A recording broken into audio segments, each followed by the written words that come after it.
don't do drugs. And whenever I'm with a group of students, particularly college students, I know I sound like Dad.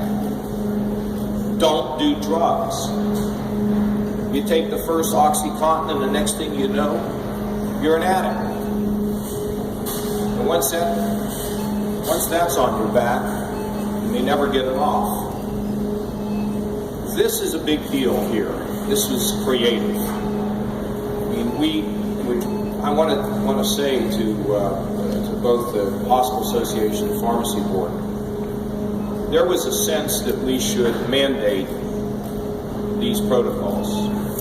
And I said I would prefer to have total cooperation in the community without the bitterness of a sledgehammer. I said, okay, if we don't get the cooperation, we're going to have a sledgehammer.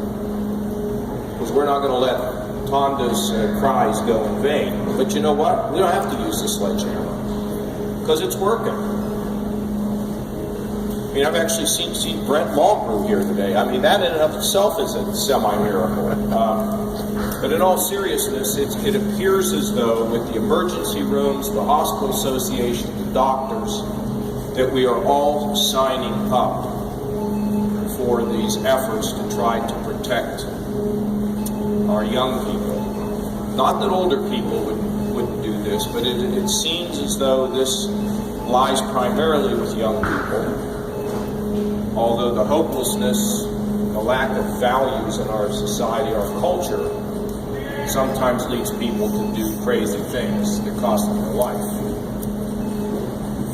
This pharmacist said it best. I mean, one of the problems we have is there's so many rules and so many regulations and so much bureaucracy on the back of our hospitals and our physicians and our pharmacists. You got to make it easy for them. And I don't mean easy because they're lazy or they don't have good intentions. They do.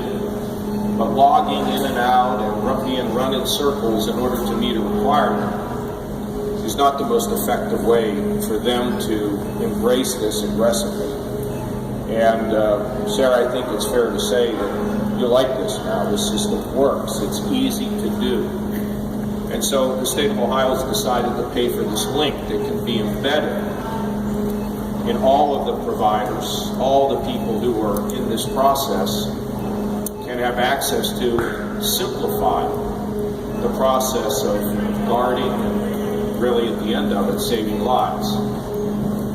So Kroger deserves a lot of credit. They've been on the forefront of this from the beginning. We think this will be rolled out aggressively throughout the state.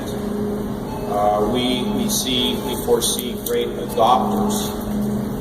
But one more time, I've got to say that we would prefer to do this without mandates. But it has to be done. And we're going to monitor this. And we're going to stay on top of this.